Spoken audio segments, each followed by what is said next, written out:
Today, I want to show you how to figure out what is the degree of stretch, and it's usually regarded as a percentage of knit fabric, so that you can figure out if your pattern says you need a minimum of 25%, then you'll know if the knit that you're planning to use for that pattern is the right thing, because I have erred on the wrong side of this determination.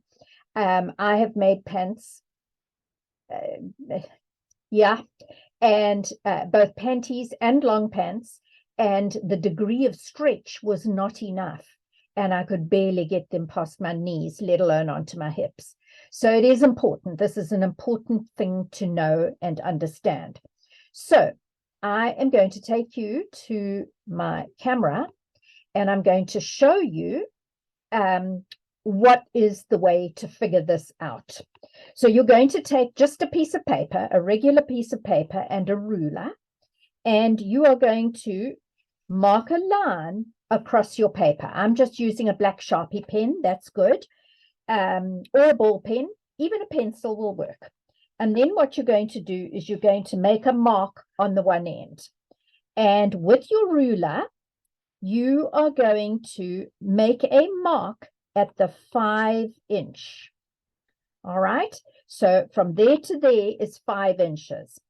And then after the 5-inch mark, what you're going to do is make a mark at 6 inches, 7 inches, 8 inches, 9 inches, and 10 inches. All right.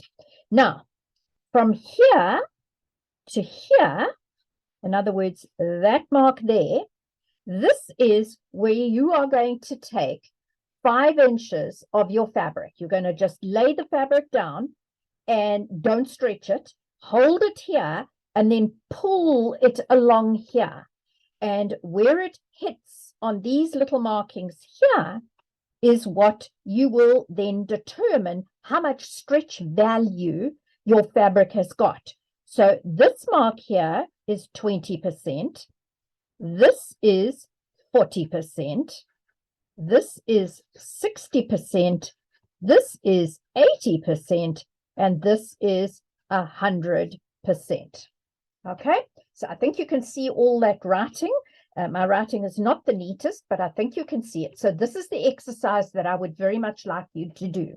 What you can do with this piece of paper is you could put it inside a zip seal bag and have it handy, or you could laminate it and tape it to your table. That would be really nice, because then you don't have to go looking for it when you need it. And trust me, I do this little test, put my fabric there, stretch it out by holding the fabric here with my left hand, and then taking the fabric at 5 inches and pulling out this way. Man alive, I do that test frequently.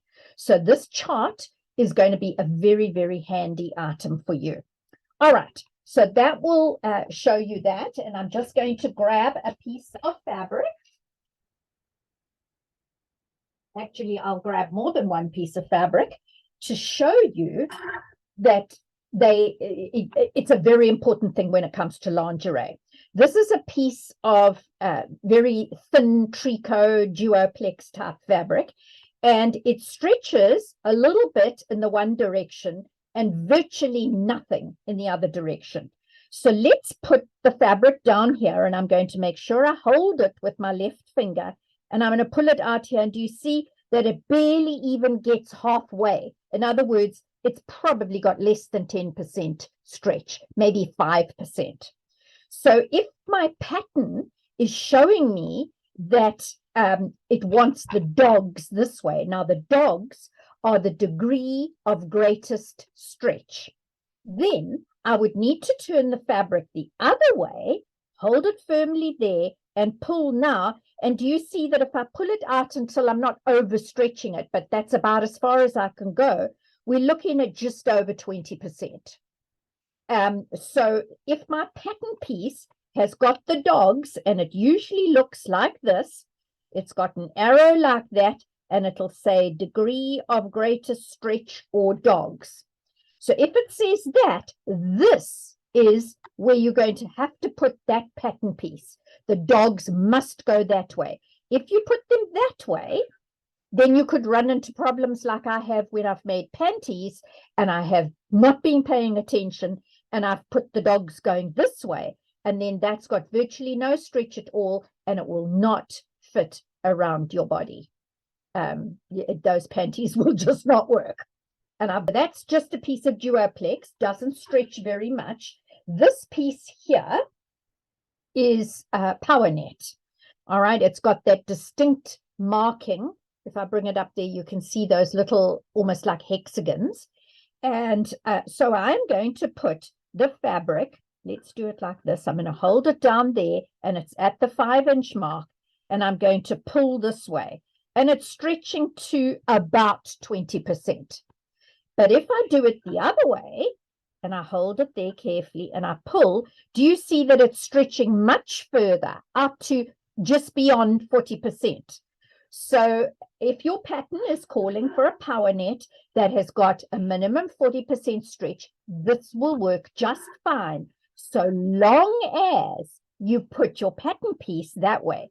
And in bra making, the pattern piece that we usually use power net for is the back band. Some people call them the wings because they look a little bit like wings, but I generally refer to them as the back band. And this is what goes on the back of your bra. Well, it's sewn here onto the side where your cups and your frame are. And then this side here will be where your hook and eye are at the back, literally on your back. So this here is just perfect power net. Now, just as an aside, nothing to do with this chart really, there are different kinds of power net. They are different thicknesses and they have different amounts of stretch. So if you are somebody that wants a very stabilized power net, generally that would be somebody who has a lot of breast tissue and larger volume, and so therefore wants much more support than you would get on a power net that doesn't have quite as much stretch. So there you go, or has more stretch actually. So there you go. That's just a quick little way for you to figure out what is the percentage stretch.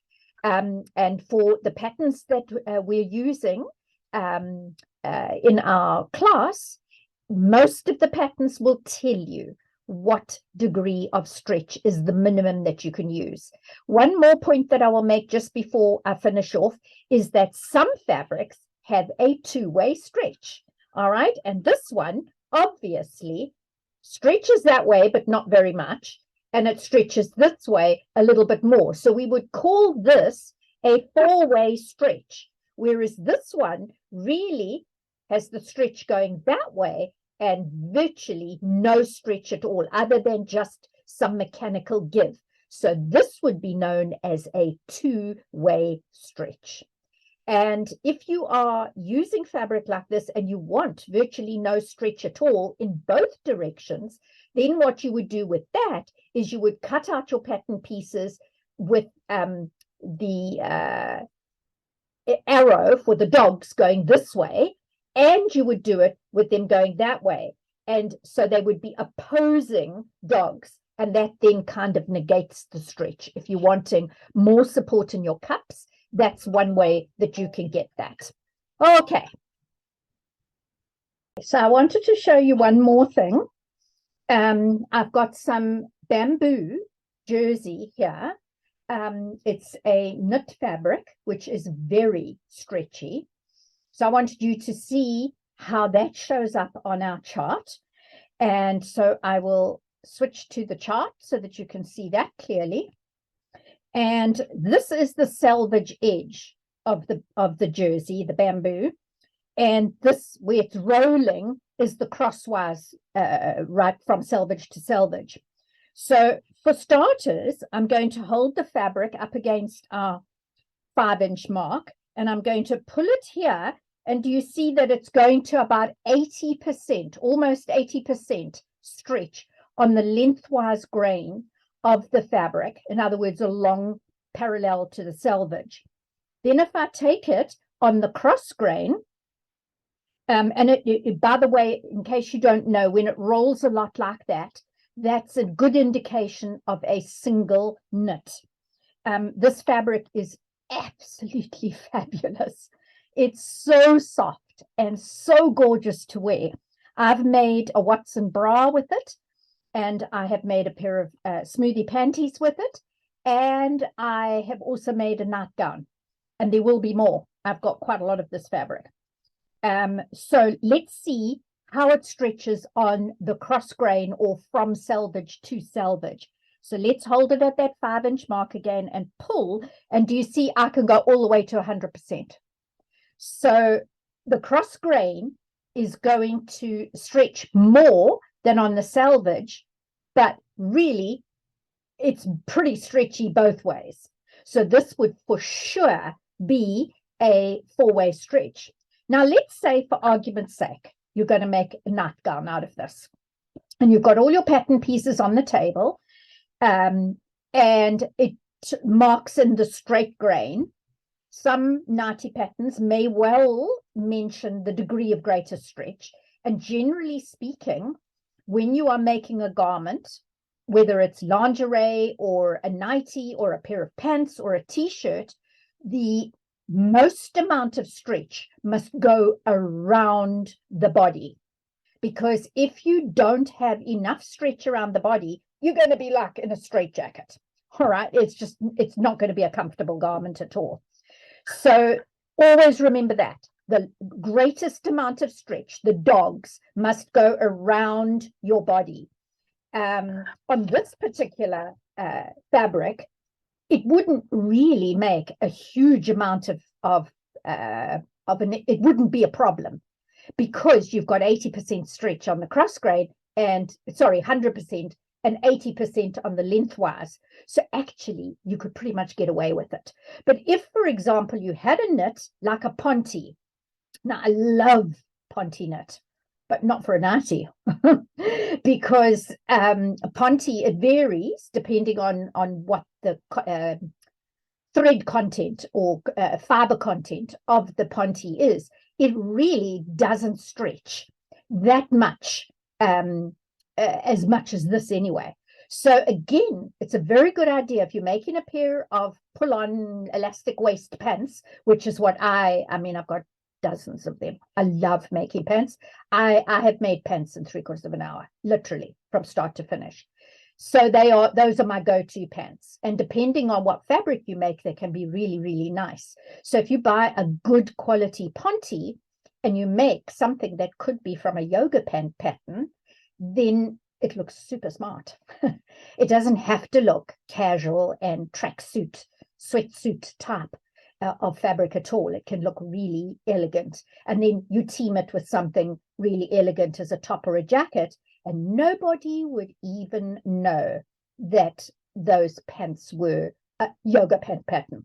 Anyway, getting back to this fabric, what I'm going to highly suggest you do with all the fabrics in your kit is to do this test that I have shown you today on your piece of paper that you've marked with 5 inches and then all those other increments.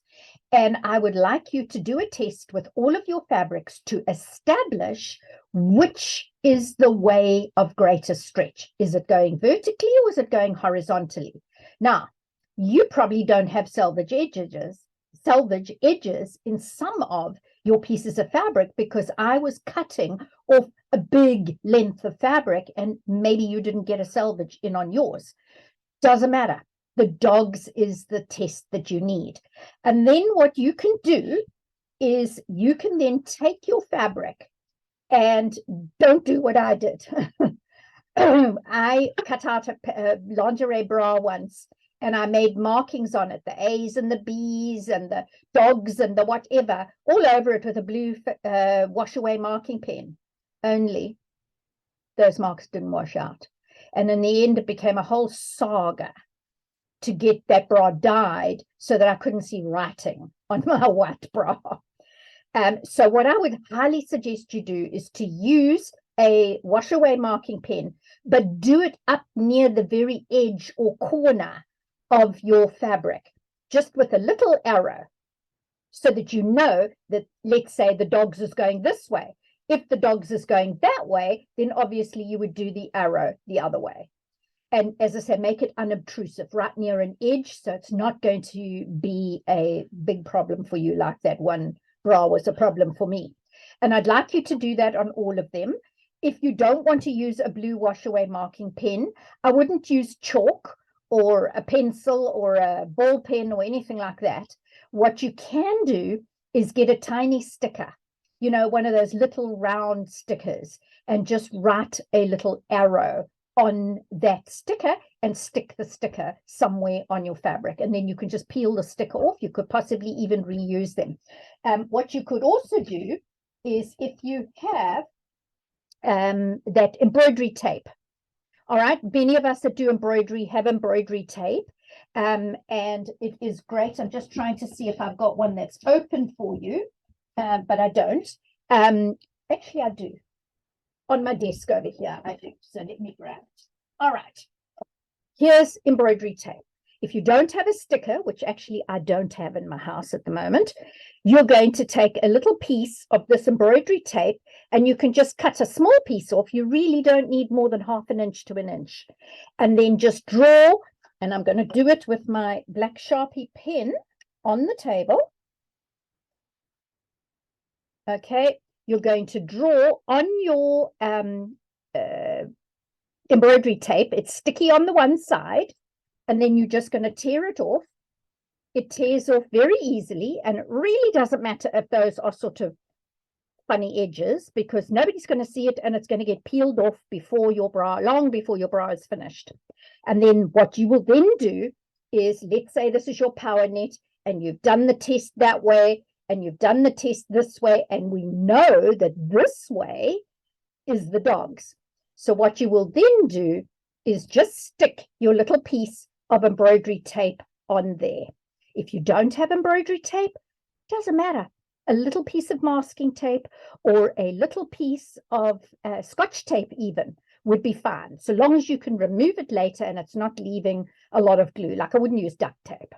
Okay, and again, I would still make it in an inobtrusive place up near a corner or an edge, so that later when you come to actually put your pattern pieces on this fabric, you don't have to do the test all over again, because you know that you've already established that this direction is the degree of greatest stretch. And that will make your life so much easier when it comes to actually laying out your pattern pieces and cutting.